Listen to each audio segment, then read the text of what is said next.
Hello and welcome student. Origin and evolution of life या लेसनमध्ये या आधीच्या व्हिडिओमध्ये आपण वेगवेगळ्या थिअरीज स्टडी केलेल्या आहेत, ज्याच्यामध्ये लाईफचं ओरिजिन अर्थवरती कसं झालं असेल याच्याबद्दल काही हायपोथेसिस, काही थिअरीज ज्या आहेत त्या मांडलेल्या आहेत. तर या थिअरीजमध्ये सगळ्यात फर्स्ट आपण स्टडी केली theory of special creation. Next आपण बघितली पॅन्सपर्मिया थिअरी किंवा कॉस्मोझॉइक थिअरी असंही म्हटलं जातं. नेक्स्ट होती theory of spontaneous generation. Next theory of biogenesis. या सगळ्या थिअरीनंतर फायनली आपण पाहत होतो केमिकल इव्हॉल्युशन. सो बघा, आताच रिसेंट स्टेट बोर्ड करून काही कंटेंट जे आहे ते आपलं कमी झालेलं आहे किंवा रिड्यूस झालेलं आहे सिलेबसमधून. तर सगळ्यात पहिल्यांदा या लेसनमधलं कोणतं कंटेंट रिड्यूस झालेलं आहे ते मी तुम्हाला सांगते. बुकमध्ये मार्क करून घ्या किंवा जरी असेल तरी पुन्हा एकदा बघा, कारण जे रिड्यूस झालेलं आहे ते आपण आत्ता सध्या स्टडी नाही करणार आहोत. जे आहे स्टेट बोर्डला तेवढेच पॉईंट पाहणार आहेत आणि फायनली हा टॉपिक संपल्यानंतर NCERT किंवा नीटला जे काही कंटेंट असेल ते आपण डिटेल पाहणार आहोत. सो बघा, origin and evolution of life या लेसनमधल्या सुरुवातीच्या ज्या थिअरीज आहेत, ओरिजिन ऑफ लाईफच्या, theory of special creation, cosmozoic theory, theory of spontaneous generation, theory of biogenesis, या ज्या थिअरी आहेत या थिअरीज आहेत सिलेबसमध्ये. नेक्स्ट त्याच पेजवरती केमिकल इव्हॉल्युशन ऑफ लाईफ ही जी थिअरी दिलेली ही पूर्ण थिअरी नाही आहे. तर बघा, पेज नंबर 94वरती chemical evolution, page number 95 complete कमी केलेलं आहे. त्यानंतर या पेजवरती बघा coacervate formation of first cell इथपर्यंत डिलीट केलेलं आहे. पुढचा युरे अँड मिलर्स एक्सपेरिमेंट जो आहे तो आहे आपल्या सिलेबसमध्ये. नेक्स्ट RNA वर्ल्ड हायपोथेसिस हा पॉईंटसुद्धा सिलेबसमध्ये आहे. सो 96वरती असणारं युरे अँड मिलर्स एक्सपेरिमेंट आणि 97वरती आहे ते RNA वर्ल्ड हायपोथेसिस, हे दोन्हीही पॉईंट आहेत ते आपण आज स्टडी करणार आहोत. नेक्स्ट ऑर्गॅनिक इव्हॉल्युशन किंवा डार्विनची जी थिअरी आहे त्या थिअरीज आपण स्टडी करणार नाही. सो पेज नंबर 97वरती ऑर्गॅनिक इव्हॉल्युशन दिलेलं आहे त्या नाही आहे. डार्विनिझम जे आहे तोही पूर्ण पॉईंट डिलीट केलेला आहे. म्युटेशन थिअरीसुद्धा याच्यामध्ये नाही आहे. Next objection to mutation theory, ते ऑब्जेक्शन नाही आहेत.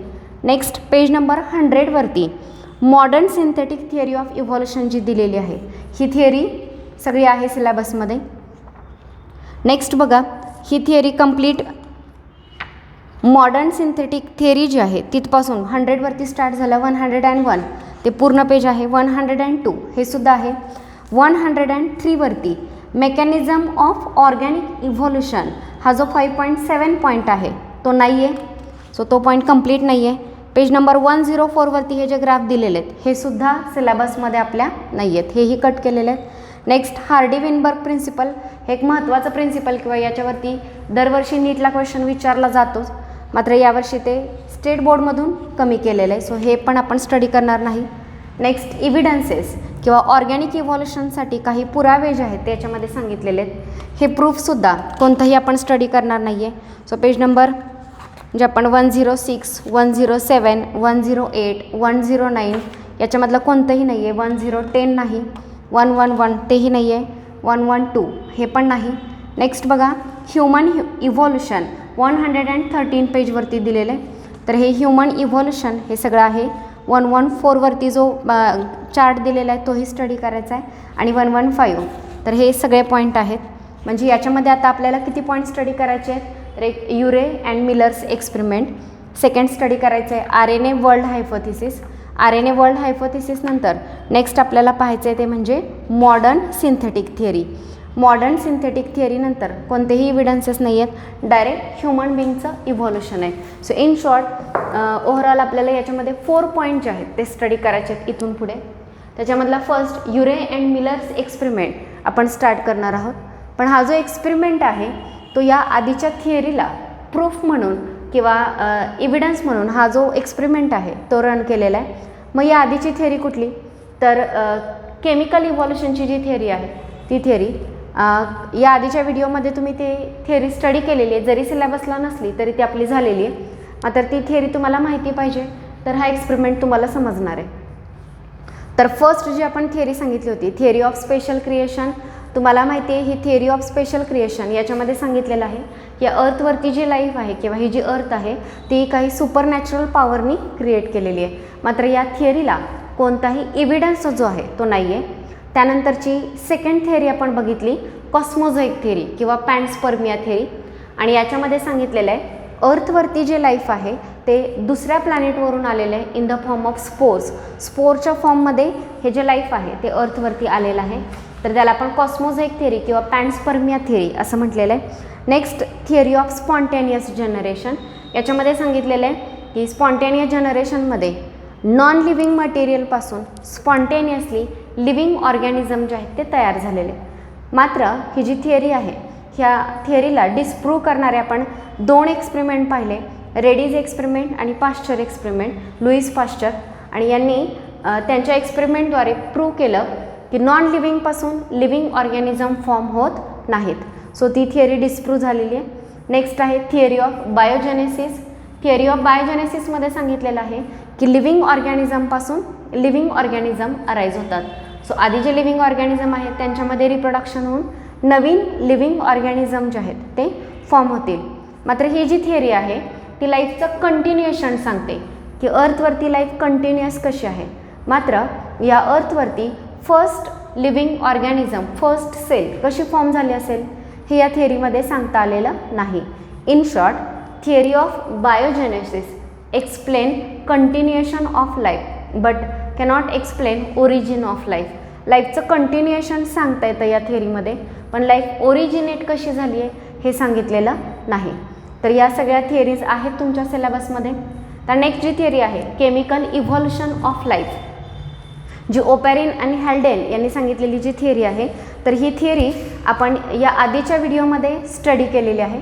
मात्र ही थिअरी आत्ता सिलेबसला नाही. आणि मी आधीच तुम्हाला सांगितलं जरी ही थिअरी नसली तरी या थिअरीला सपोर्ट करणारा जो एक्सपेरिमेंट आहे युरे अँड मिलर्स एक्सपेरिमेंट, हा एक्सपेरिमेंट आपल्या सिलेबसमध्ये आहे. त्यामुळे आपल्याला ही थिअरी काय आहे हे माहिती असणं गरजेचं आहे. सो थिअरीचे पॉईंट तुम्हाला माहिती आहेत. तर त्याच्यामध्ये आपण सगळ्यात पहिलं पाहिलं की origin of earth and primitive atmosphere. So यात सगळ्यात पहिल्यांदा बिग बँग थिअरी सांगितलेली आहे, ज्या थिअरीमध्ये मोठा स्फोट झाला आणि त्याच्यामध्ये युनिवर्स जे आहे ते अराईज झालं. मग हे जे युनिवर्स आहेत या युनिवर्समध्ये वेगवेगळ्या गॅलॅक्सीज आहेत, ज्याच्यामध्ये आपली गॅलॅक्सी आणि त्या गॅलॅक्सीमध्ये सोलार सिस्टीम आहे आणि या सोलार सिस्टीममध्ये आपली अर्थ. सो अर्थ पहिल्यांदा ओरिजिनेट कशी झाली हे फर्स्ट पॅराग्राफमध्ये एक्सप्लेन केलेलं आहे. नेक्स्ट ही जी अर्थ होती या अर्थवरती जे प्रिमिटिव्ह ॲटमॉस्फिअर होतं त्याच्यावरती वेगवेगळे इलेमेंट हेलियम, हायड्रोजन, नायट्रोजन असे वेगवेगळे इलेमेंट, मात्र ते गॅशियस फॉर्ममध्ये होते कारण अर्थचं टेम्परेचर खूप हाय होतं. हा आपण फर्स्ट पॉईंट बघितला की अर्थ ओरिजिनेट झाली आणि तिच्यावरचं जे ॲटमॉस्फिअर आहे ते कसं होतं, हळूहळू अर्थ कूल झाली आणि याच्यामधले जे हेवी इलेमेंट आहे निकेल, आयर्न, कोबाल्ट यासारखे इलेमेंट जे आहेत ते कंडेन्स झाले आणि अर्थचा कोर जो आहे तो त्यांनी फॉर्म केला. आणि बाकीचे जे लाईट इलेमेंट आहे जसं की हेलियम सांगितलं किंवा नायट्रोजन यासारखे जे इलेमेंट लाईटर आहेत त्यांनी ॲटमॉस्फिअर जे आहे ते फॉर्म केलं. तर हे अर्थ ओरिजिनेट झाली आणि तिच्यावरचं ॲटमॉस्फिअर फॉर्म होणं. नेक्स्ट आपण बघितलं formation of ammonia, water and methane. तर हे 3 इम्पॉर्टंट केमिकल जे आहेत ते सगळ्यात पहिल्यांदा फॉर्म झाले. मग यांचं फॉर्मेशन जे आहे त्याच्यामध्ये तुम्हाला सांगितलं की अर्थवरती हायड्रोजन, नायट्रोजन, कार्बन यासारखे जे इलेमेंट आहेत ते इलेमेंट होते. तर हे इलेमेंट एकमेकांशी रिॲक्ट व्हायला सुरुवात झाली. तर याच्यामधला सगळ्यात जास्त रिॲक्टिव्ह जो आहे तो हायड्रोजन होता. हायड्रोजन जेव्हा नायट्रोजनबरोबर रिॲक्ट झाला तेव्हा अमोनिया फॉर्म झाला. हायड्रोजन जेव्हा कार्बनबरोबर रिॲक्ट झाला तेव्हा मिथेन हा गॅस फॉर्म झाला. सो यावेळी अर्थवरती पहिल्यांदा 3 सिम्पल केमिकल तयार झाले, मिथेन, अमोनिया आणि वॉटर. सो अर्थ ओरिजिनेट झाली, अर्थचं ॲटमॉस्फिअर फॉर्म झालं आणि या ॲटमॉस्फिअरमधले जे इलेमेंट आहेत ते एकमेकांशी इंटरॅक्ट होऊन अर्थवरती सगळ्यात पहिल्यांदा मिथेन, अमोनिया आणि वॉटर हे 3 केमिकल फॉर्म झाले. त्यानंतर नेक्स्ट आपण पाहिलं formation of simple organic compound. आता हे जे आपण केमिकल्स पाहिले मिथेन, अमोनिया आणि वॉटर, तर हे वेगवेगळे केमिकल एकमेकांशी इंटरॅक्ट झाले आणि त्यांच्यापासून सिम्पल ऑर्गॅनिक कंपाऊंड जे आहेत ते तयार झाले. यांच्या इंटरॅक्शनसाठी UV लाईटची एनर्जी असेल, व्होल्कॅनिक ॲक्टिव्हिटी, लाईटनिंगची एनर्जी असेल, ह्या एनर्जीज यूज झाल्या आणि यांच्यापासून सिम्पल मॉलिक्यूल म्हणजे अमिनो ॲसिड, नेक्स्ट आहे ग्लिसेरॉल, फॅटी ॲसिड यासारख्या गोष्टी ज्या आहेत, सिम्पल केमिकल जे आहेत ते तयार झाले. याशिवाय काही शुगर, सिम्पल शुगरसुद्धा याच्यामध्ये फॉर्म झाल्या. सिम्पल ऑर्गॅनिक कंपाऊंड नंतर नेक्स्ट फॉर्म झालेला आहे कॉम्प्लेक्स ऑर्गॅनिक कंपाऊंड. आता हे कॉम्प्लेक्स ऑर्गॅनिक कंपाऊंड कसे फॉर्म झाले असतील तर आपल्याला माहिती आहे अमिनो ॲसिड बिल्डिंग ब्लॉक आहेत प्रोटीनचे. सो अमिनो ॲसिड जेव्हा कंडेन्स झाले, एकमेकांना बाइंड झाले, तेव्हा त्यांच्यापासून प्रोटीन्स तयार झाले. फॅटी ॲसिड आणि ग्लिसरॉलपासून फॅट्स तयार झाले. याशिवाय न्यूक्लिओटाइड्स, न्यूक्लिओसाइड्स यासारख्या गोष्टीसुद्धा कॉम्प्लेक्स ऑर्गॅनिक मटेरियलमध्ये तयार झाले. आणि याच्यामध्ये सगळ्यात महत्त्वाची प्रोटीन तयार होणं हे इव्हॉल्युशनमधला लँडमार्क समजला जातो, कारण हेच प्रोटीन नंतर एन्झाईम म्हणून रोल प्ले करायला लागले. आणि जेव्हा एन्झाईम कोणत्याही रिॲक्शनमध्ये पार्टिसिपेट होतं किंवा एन्झाईम कोणत्याही रिॲक्शनमध्ये असतं तेव्हा त्या रिॲक्शनचा रेट जो आहे तो फास्ट असतो. त्यामुळे रिॲक्शन ज्या आहेत त्या प्रोटीन फॉर्मेशननंतर फास्ट व्हायला लागल्या. Next formation of nucleic acid. Nucleic acid म्हणजे ज्याला आपण DNA, RNA हे जे जेनेटिक मटेरियल आहे, हे जेनेटिक मटेरियल जे आहे ते फॉर्म झालं. मग आधी न्यूक्लिओटाइड, न्यूक्लिओसाइड्स बघितलेले आपण, त्यानंतर फॉस्फोरिक ॲसिड असेल, शुगर असेल, तर ह्या सगळ्या गोष्टी एकत्र आल्या आणि त्यांच्यापासून जेनेटिक मटेरियल जे आहे किंवा न्यूक्लिक ॲसिड जे आहे DNA आणि RNA हे फॉर्म झाले. आणि हे जेनेटिक मटेरियल आणि बाकीचे हायड्रोफोबिक प्रोटीन, हायड्रोफोबिक म्हणजे वॉटर हिटिंग, ज्यांना वॉटरशी कॉन्टॅक्ट नाही ठेवायचा, किंवा लिपिड हायड्रोफोबिक असतात, तर हे हायड्रोफोबिक मटेरियल जे आहे ते एकत्र आलं आणि त्यांनी कोलायडल सेल लाईक स्ट्रक्चर तयार केलं. तर ही जे कोलायडल स्ट्रक्चर म्हणजे कसं बघा, जर हे हायड्रोफोबिक लिपिड असेल किंवा एखादा हायड्रोफोबिक प्रोटीन असेल तर यांना वॉटरशी कमीत कमी कॉन्टॅक्ट ठेवण्यासाठी ते एकत्र आले आणि हे पहिलं जे असेंब्ली तयार केली.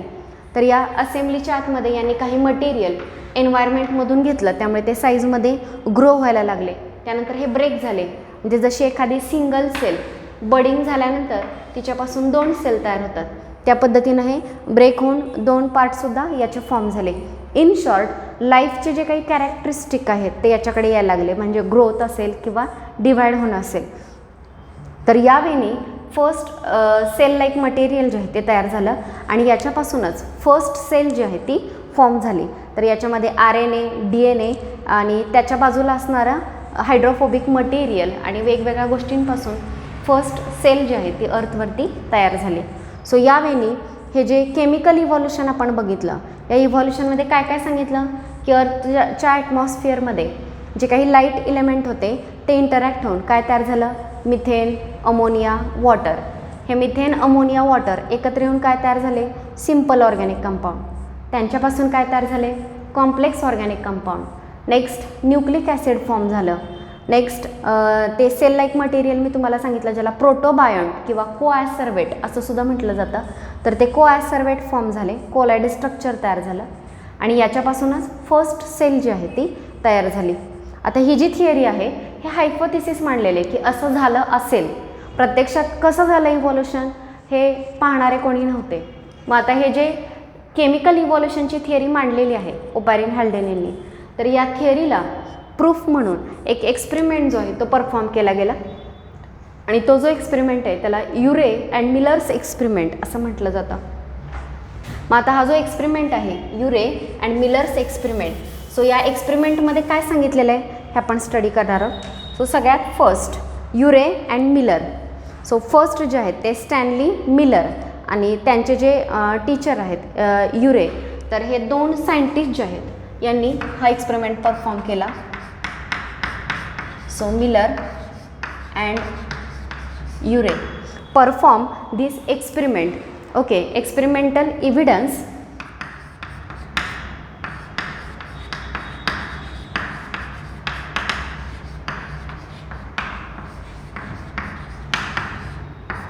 in support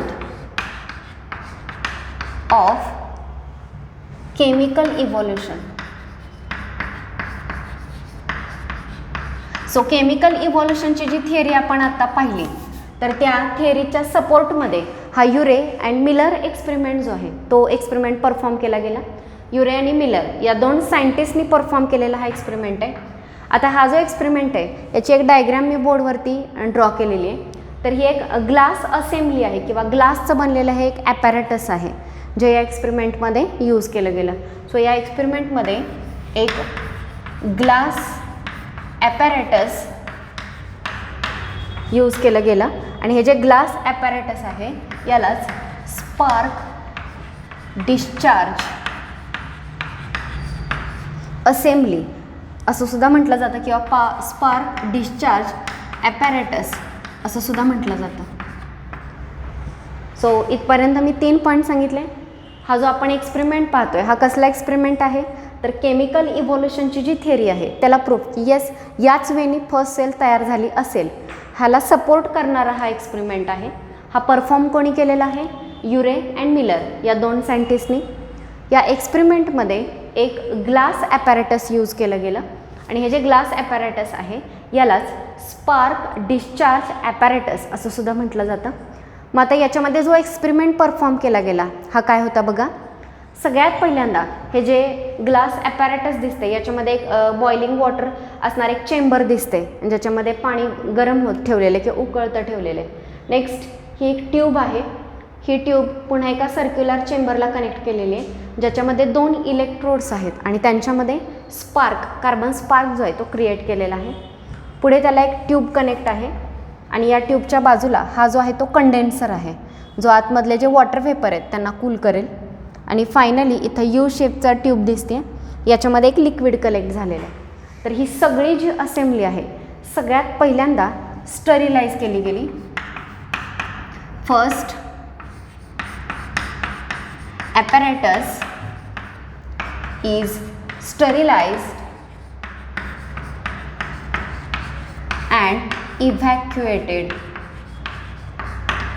सो पहिल्यांदा ॲपॅरेटस जे आहे ते स्टरिलाइज केलं गेलं. स्टरिलाइज करणं याचा अर्थ त्यात कोणतंही लिव्हिंग ऑर्गॅनिझम असेल तर त्याला किल करणं, एकही लिव्हिंग ऑर्गॅनिझम शिल्लक न ठेवणं. असं का? कारण आता याच्यामध्ये आपण पाहणार आहोत की अर्थवरती पहिले केमिकल्स कसे तयार झाले असतील. जर एखादा लिव्हिंग ऑर्गॅनिझम आतमध्ये असेल तर त्याच्या सेलमधलेच केमिकल ते असू शकतात. ह्या एक्सपेरिमेंटमध्ये ते केमिकल तयार झाले असं प्रूव्ह करता येणार नाही. त्यासाठी पहिल्यांदा हे ॲपॅरेटस काय केलं गेलं स्टरिलाइज केलं गेलं. नेक्स्ट इव्हॅक्युएट केलं म्हणजे त्याच्यामधले सगळे गॅसेस जे आहेत ते रिमूव्ह केले. कारण अर्थवरती सुरुवातीला जे गॅसेस होते तेच किंवा तसंच ॲटमॉस्फिअर यांना क्रिएट करायचं होतं. त्यामुळे आत्ता जे काही गॅसेस आहेत ते त्याच्यामधले सगळे रिमूव्ह केले गेले. सो ग्लास ॲपॅरेटस जे आहे ते स्टरिलाइज केलं. नेक्स्ट ते इव्हॅक्युएट केलं. त्यानंतर नेक्स्ट याच्यामध्ये 3 गॅसेस पंप केले. मिथेन, अमोनिया आणि हायड्रोजन. हे जे गॅसेस आहेत दीज गॅसेस आर पंप. आधीचे गॅसेस काढल्यानंतर ती ॲपॅरेटस इव्हॅक्युएट केल्यानंतर मिथेन, अमोनिया आणि हायड्रोजन हे गॅसेस या ॲपॅरेटसमध्ये पंप केले गेले आणि त्यांचं प्रपोर्शन जे आहे ते 1:2:2 हे प्रपोर्शन ठेवलं गेलं. हे प्रपोर्शन व्यवस्थित लक्षात ठेवा आणि कोणते गॅसेस इंट्रोड्यूस केले गेले ते लक्षात ठेवा. याच्यावरती क्वेश्चन असतो. सो कोणते गॅसेस पंप केले? मिथेन, अमोनिया आणि हायड्रोजन. आणि ते किती प्रपोर्शनमध्ये आहेत तर 1:2:2. ओके. त्यानंतर नेक्स्ट बघा याच्यामध्ये हा जो चेंबर आहे याच्यामध्ये तो बॉइलिंग वॉटर चेंबर आहे किंवा नेक्स्ट आहे ट्यूब कॅरिंग वॉटर. तर या चेंबरमध्ये वॉटर जे आहे ते बॉइलिंग ठेवलं गेलं आणि नेक्स्ट इथं जे गॅसेस ही जी ट्यूब दिसतीये तर या ट्यूबमधून ते वॉटर व्हेपर्स असतील, वॉटर व्हेपर किंवा हे जे गॅसेस आहेत हे गॅसेस पुढे कॅरी केले जाणार आहेत. ओके. त्यानंतर नेक्स्ट बघा नेक्स्ट या पाथमध्ये इलेक्ट्रिक डिस्चार्ज कार्बन आर्क.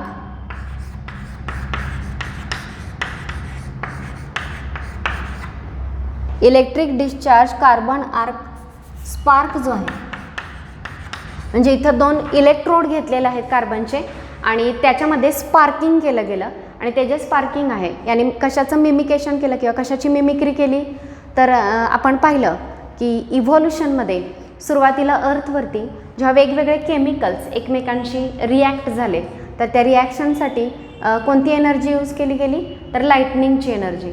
तर तेव्हा ज्या विजा चमकत होत्या त्याची मिमिक्री करण्यासाठी इथं 2 इलेक्ट्रोड्स घेतलेले आहेत आणि त्यांच्यामध्ये स्पार्क केलेलं आहे, जे त्या लाईटनिंगची मिमिक्री करते किंवा त्याच्यासारखं ते एन्व्हायरमेंट क्रिएट केलं. सो बघा, फर्स्ट इथं बॉइलिंग वॉटर आहे या चेंबरमध्ये, म्हणजे ते स्लोली बॉईल करत ठेवलेलं आहे. नेक्स्ट याच्यामध्ये आपण 3 गॅसेस ॲड केले, मिथेन, अमोनिया आणि हायड्रोजन, पंप केलेले आहेत. सगळा एक्सपेरिमेंट लक्षात येतो आहे का बघा. हे ग्लास डिस्चार्ज जे ॲपॅरेटस आहे, पहिल्यांदा आपण काय केलं, स्टरिलाइज, म्हणजे कोणतं लिव्हिंग ऑर्गॅनिझम असेल तर तो किल होईल. नेक्स्ट त्याला इव्हॅक्युएट केलं. त्यानंतर नेक्स्ट हे जे ॲपॅरेटस आहे याच्यामध्ये 3 गॅसेस मिथेन, अमोनिया आणि मिथेन, अमोनिया आणि हायड्रोजन 1:2:2 या प्रपोर्शनमध्ये पंप केले आणि या चेंबरमध्ये वॉटर जे आहे ते बॉइलिंग ठेवलं. मग आता हे बॉइलिंग वॉटरचे जे व्हेपर्स फॉर्म होतील ते या ट्यूबमधून कॅरी केले जातील. शिवाय हे जे गॅसेस आहेत मिथेन, अमोनिया आणि हायड्रोजन, हे गॅसेससुद्धा इकडे कॅरी केले गेले. नेक्स्ट हे व्हेपर्स, वॉटर व्हेपर आणि हे 3 गॅसेस या इलेक्ट्रिक डिस्चार्जमधून पास होतील. सो जे लाईटनिंगसारखी मिमिक्री करत आहे आणि त्यामुळे हे जे काही केमिकल्स आहेत हे एकमेकांशी इंटरॅक्ट होतील. ओके, आता हे सगळं गॅशियस फॉर्ममध्ये आहे. हे जेव्हा या ट्यूबमधून खाली येणार आहे, या ठिकाणी काय कनेक्ट केलेलं आहे, कंडेन्सर. ओके, सो तेव्हा जे काही मटेरियल होतं ते इव्हॅपोरेट अर्थवरती होत होतं आणि त्यांचं प्रेसिपिटेशन पण झालं. मग हे दाखवण्यासाठी या ठिकाणी इव्हॅपोरेशनसाठी काय घेतलेलं आपण, हीटिंग मॅन्टल आणि कूलिंगसाठी किंवा प्रेसिपिटेशनसाठी आपण घेतलेलं आहे कंडेन्सर. तर बघा, ह्या हीटिंग मॅन्टलमुळे हे सगळे जे गॅसेस आहेत ते हीट झाले, लाईटनिंगसारखी मिमिक्री करणाऱ्या त्या कार्बन स्पार्कमध्ये ते इंटरॅक्ट झाले आणि जेव्हा या ट्यूबमधून ते खाली येतील तेव्हा हा कंडेन्सर आहे. ह्या कंडेन्सरला वॉटर इनलेट आहे, कूल वॉटर इथून फिरवलं जाईल आणि त्या बाजूच्या कूल वॉटरमुळे आतले जे हॉट गॅसेस आहेत ते कंडेन्स होतील आणि पुन्हा गरम झालेलं पाणी इथून बाहेर रिमूव्ह केलेलं आहे. तर महत्त्वाचं हे आहे की आतमधले जे गॅसेस होते आधी ते इथं कूलिंग जॅकेटमुळे ते कूल झाले आणि कंडेन्स झाले आणि या ठिकाणी वॉटर ड्रॉपलेट जे आहेत ते तयार झालेले आहेत. हे जे वॉटर ड्रॉपलेट आहेत ते नंतर नेक्स्ट या ट्यूबमध्ये कलेक्ट झालेले आहेत. मग आता हे कलेक्ट झालेले किंवा कंडेन्स झालेले जे गॅसेसचं मिक्सचर आहे ते मिक्सचर नेक्स्ट काय केलं गेलं, ॲनालाइज केलं गेलं. तर पुन्हा एकदा एक्सपेरिमेंट बघा, युरे आणि मिलर या 2 सायंटिस्टनी केलेला एक्सपेरिमेंट आहे. याच्यामध्ये जे ॲपॅरेटस यूज केलं गेलं त्या ॲपॅरेटसचं नेम आहे, ते ग्लास ॲपॅरेटस होतं, त्यालाच स्पार्क डिस्चार्ज ॲपॅरेटस असं म्हटलं जातं. हा एक्सपेरिमेंट केमिकल इव्हॉल्युशनची जी थिअरी आहे त्याला सपोर्ट करण्यासाठी हा परफॉर्म केला गेला. मग कसा केला एक्सपेरिमेंट, पहिल्यांदा ॲपॅरेटस स्टरिलाइज केला आणि इव्हॅक्युएट केलं. नेक्स्ट याच्यामध्ये हा जो चेंबर आहे याच्यामध्ये वॉटर बॉइलिंग ठेवलेला आहे, बॉइलिंग करत ठेवलेलं आहे ते वॉटर. 3 गॅसेस मिथेन, अमोनिया आणि हायड्रोजन 1:2:2 या प्रपोर्शनमध्ये त्याच्यामध्ये पंप केले. नाव इथं बॉईल होणारं जे वॉटर आहे त्या वॉटरचे वेपर्स आणि हे गॅसेस या ट्यूबमधून कॅरी करून ह्या स्पार्क डिस्चार्ज चेंबर जो आहे त्याच्यामध्ये आणला. तर इलेक्ट्रिक डिस्चार्ज चेंबर जो आहे किंवा तो जो स्पार्क तयार होणारा जो चेंबर आहे त्यांनी लाईटनिंगची मिमिक्री केली आणि जेव्हा गॅसेस इथून पास झाले तेव्हा त्या स्पार्क डिस्चार्जच्या एनर्जीमुळे ते गॅसेस एकमेकांशी इंटरॅक्ट झाले. फायनली ते गॅसेस या कंडेन्सर किंवा कूलिंग जॅकेटकडेने असणाऱ्या ट्यूबमधून पास झाले, कंडेन्सरमधून पास झाले. जेव्हा गॅसेस कूल झाले तेव्हा ते वॉटर ड्रॉपलेटमध्ये कन्वर्ट झाले आणि हे जे वॉटर आहेत या ट्यूबमध्ये कलेक्ट झाले. आता हे जे कलेक्ट झालेलं लिक्विड आहे ते लिक्विड नेक्स्ट ॲनालाइज केलं.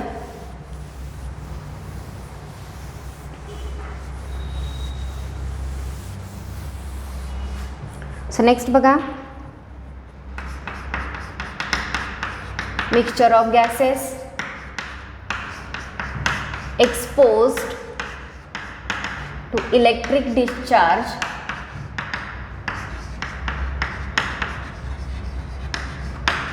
इज इंटरॅक्टेड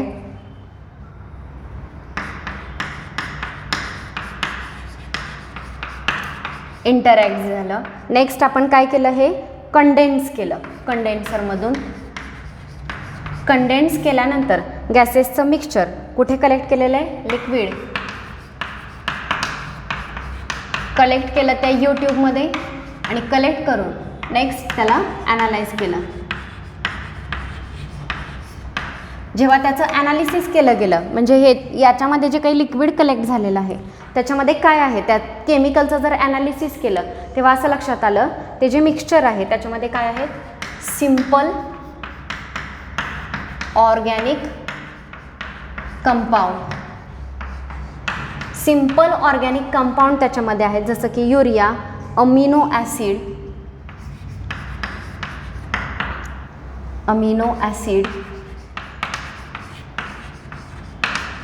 लॅक्टिक ॲसिड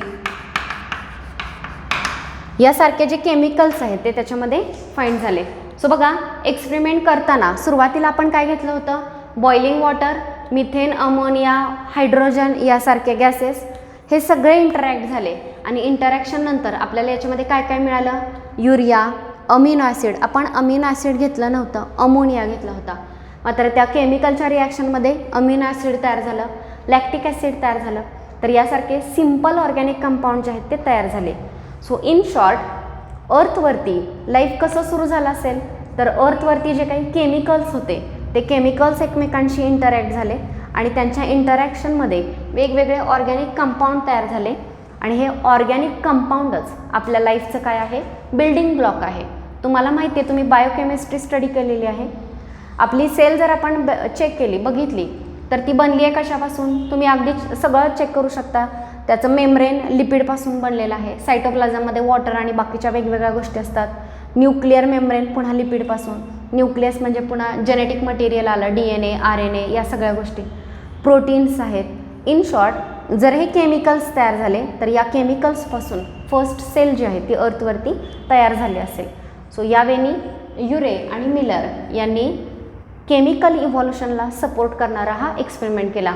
एक्सपेरिमेंटचा पहिला पार्ट समजला असेलच की ते स्टरिलाइज केलं, इव्हॅक्युएट केलं ॲपॅरेटस. मग त्याच्यामध्ये एका चेंबरमध्ये वॉटर बॉइलिंग ठेवलेलं आहे. नेक्स्ट मिथेन, अमोनिया आणि हायड्रोजन गॅसेस घेतले. स्पार्क डिस्चार्जमधून जेव्हा हे पास झाले तेव्हा ते गॅसेस एकमेकांशी रिॲक्ट झाले.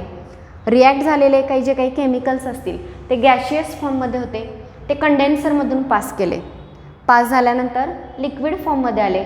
हे लिक्विड या यूट्यूबमध्ये कलेक्ट केलं आणि ते जे लिक्विड आहे ते लिक्विड जेव्हा ॲनालाइज केलं गेलं तेव्हा ॲनालिसिसमध्ये आपल्या काय लक्षात आलं की ते जे लिक्विड आहे त्याच्यामध्ये सिम्पल ऑर्गॅनिक कंपाऊंड आहेत. कोणते, urea, amino acid and lactic acid यासारखे सिम्पल ऑर्गॅनिक कंपाऊंड त्याच्यामध्ये सापडले आणि हेच ऑर्गॅनिक कंपाऊंड आपल्या लाईफचे बिल्डिंग ब्लॉक आहेत. सो इन शॉर्ट, ही थिअरी केमिकल इव्हॉल्युशनला सपोर्ट करते. सो हा आपण स्टडी केला Urey and Miller's experiment. Next आपण पाहणार आहोत RNA वर्ल्ड हायपोथेसिस. सो हे हायपोथेसिस काय आहे ते पहा सगळ्यांनी.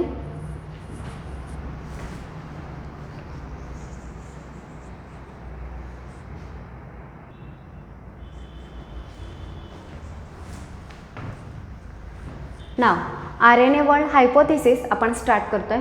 सो RNA वर्ल्ड हायपोथेसिस काय आहे हे आपण या पॉईंटमध्ये काय दिलेलं आहे किंवा ही जी डायग्रॅम आहे ही डायग्रॅम याच्यामध्ये व्यवस्थित समजून घ्या.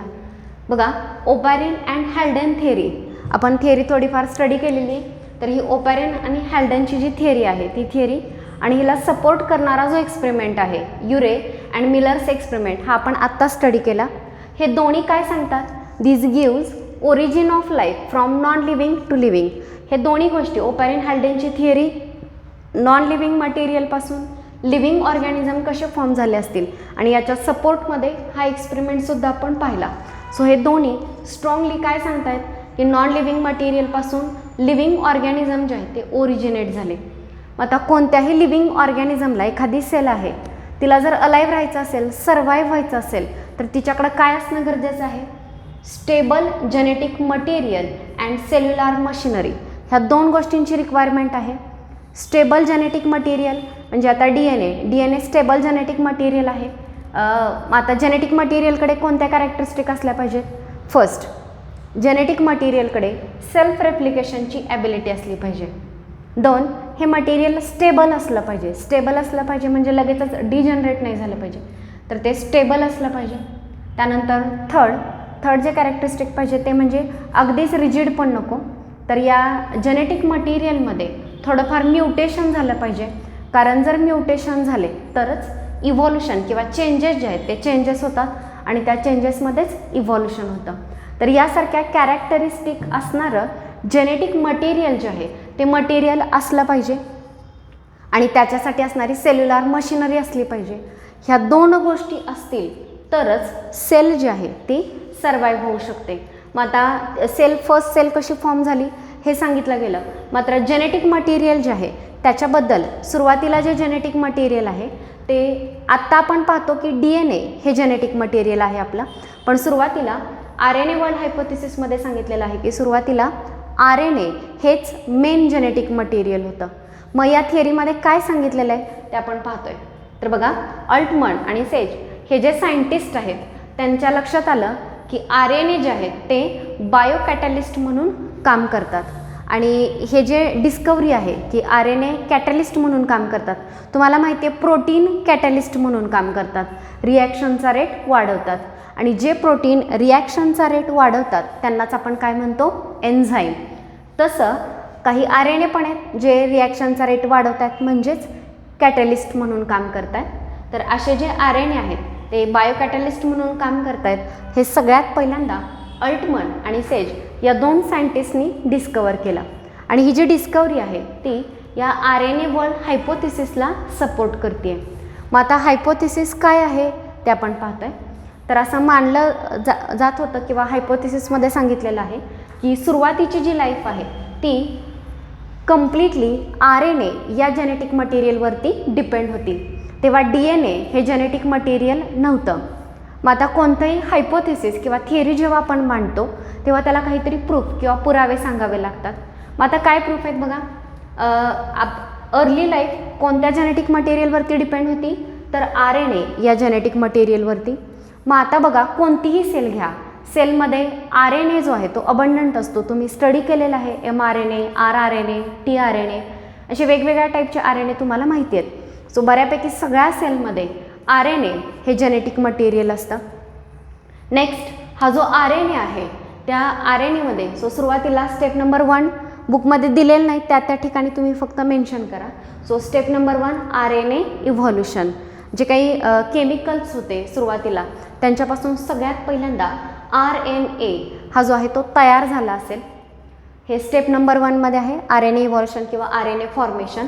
नेक्स्ट, RNA फॉर्म झाल्यानंतर step number 2 RNA as a genetic material म्हणून वर्क करायला लागला आणि त्याच्याकडे सेल्फ रेप्लिकेशनची सुद्धा ॲबिलिटी, म्हणजे जो आधीचा RNA आहे त्याच्यापासून नवीन RNA जो आहे तो फॉर्म होऊ शकतो. याला आपण सेल्फ रेप्लिकेशन असं म्हणतो आणि त्याने जेनेटिक मटेरियल म्हणून काम करायला सुरुवात केली.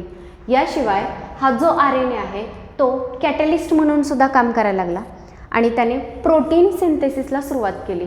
मग आता बघा, आपला DNAचं तरी काय फंक्शन आहे किंवा त्याच्याकडे कोणत्या कॅरेक्टरिस्टिक आहे, तर DNA स्वतः रेप्लिकेट होऊ शकतो, स्वतःचं रेप्लिकेशन स्वतः करू शकतो. सेकंड, DNA पासून काय तयार होतात, तर प्रोटीन सिंथेसाइज केले जातात. तर हेच कॅरेक्टरिस्टिक सुरुवातीला RNAकडे होते. सो इव्हॉल्युशनमध्ये स्टेप नंबर 1 सगळ्यात पहिल्यांदा RNA इव्हॉल्व झाला किंवा RNA जो आहे तो फॉर्म झाला.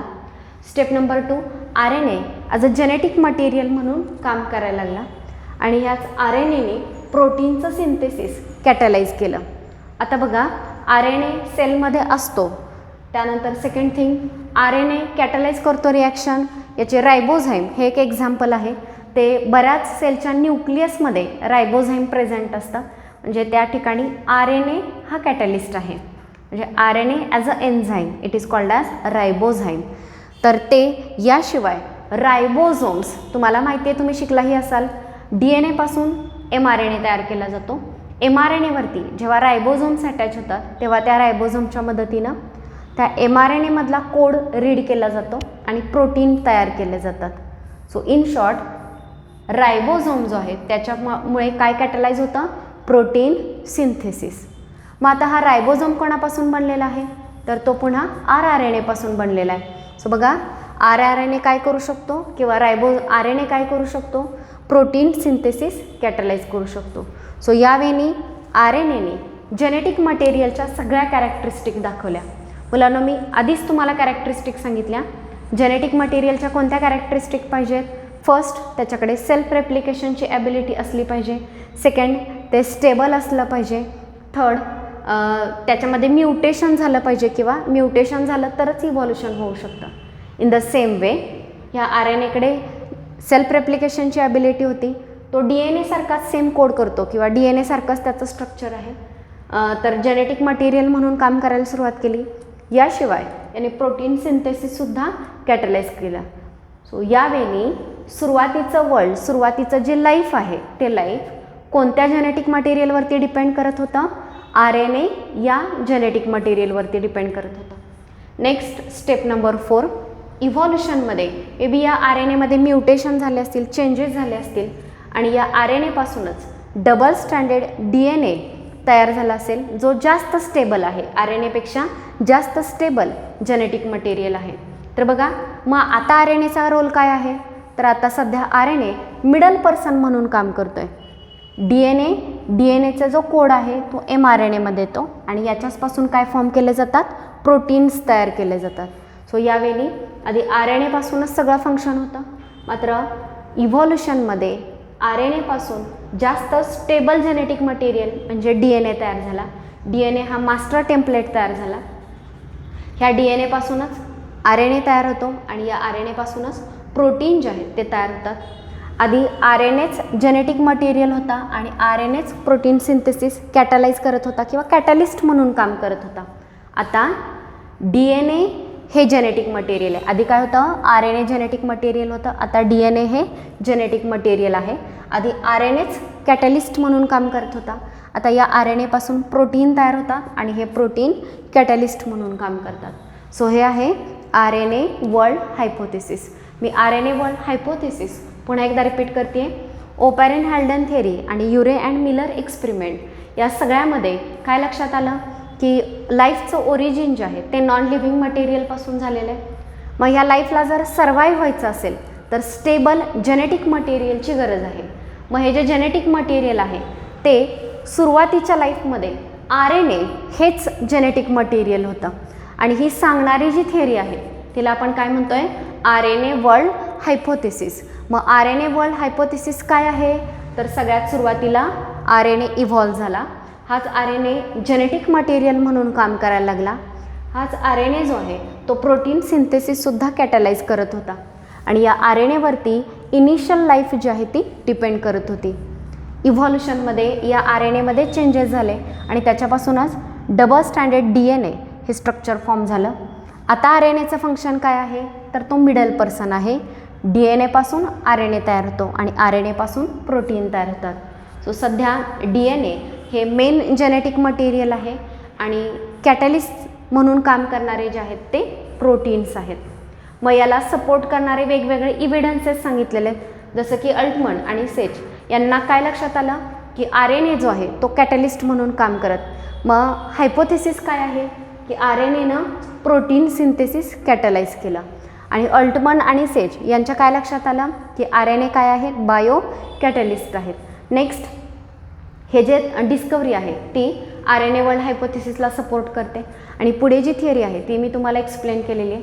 सो यावेळी RNA वर्ल्ड हायपोथेसिस जे आहे ते सांगितलेलं आहे. सो सुरुवातीच्या सेलमध्ये RNA जो आहे तो अबंडंट होता. RNA हा DNA सारखाच रिलेटेड त्याच्यासारखा आहे. नेक्स्ट या RNAमध्ये म्युटेशन होऊ शकतं. म्युटेशन म्हणजे न्यूक्लियोटाइडचा सिक्वेन्स चेंज होऊ शकतो, इव्हॉल्युशन होऊ शकतं. जसं आपल्या DNAमध्ये होतं सेम तसं RNAमध्ये. नेक्स्ट त्याला रेप्लिकेशन करता येतं, स्वतःची कार्बन कॉपी तयार करता येते. नेक्स्ट हा जो RNA आहे तो कॅटलाइज रिॲक्शन जो आहे तो कॅटलाइज करू शकतो. सो ज्या DNAच्या कॅरेक्टरिस्टिक आहेत त्या सेम RNAकडे होत्या आणि हाच RNA इनिशियल लाईफमध्ये मेन जेनेटिक मटेरियल म्हणून काम करत होता. तर हे आहे RNA वर्ल्ड हायपोथेसिस. याला एव्हिडन्स म्हणून अजून एक सांगितलं आहे की आपल्या सेलमध्ये रायबोझोम जे आहेत हे रायबोझोम्स rRNAचेच बनलेले आहेत आणि हे रायबोझोम्स प्रोटीन सिंथेसिस जे आहे ते कॅटलाइज करतात. मग नेक्स्ट सांगितलेलं आहे की RNA जे आहे इव्हॉल्युशनमध्ये त्यांच्यामध्ये चेंजेस झालेले असतील, म्युटेशन झालेलं असेल. नेक्स्ट हे जे म्युटेशन जे आहेत हे फायनली म्युटेशन होऊन वेगवेगळ्या टाईपचे RNA जे आहेत ते तयार झाले. मग त्याच्यामध्ये वेगवेगळे स्ट्रक्चर असणारे, वेगवेगळ्या रिॲक्शन कॅटलाइज करणारे RNA तयार झाले. नेक्स्ट त्याच्या बाजूला RNAच्या बाजूला प्रोटीन कोट जे आहे ते तयार झालं असेल आणि इनिशियल सेल जी आहे ती सर्वाईव्ह झाली.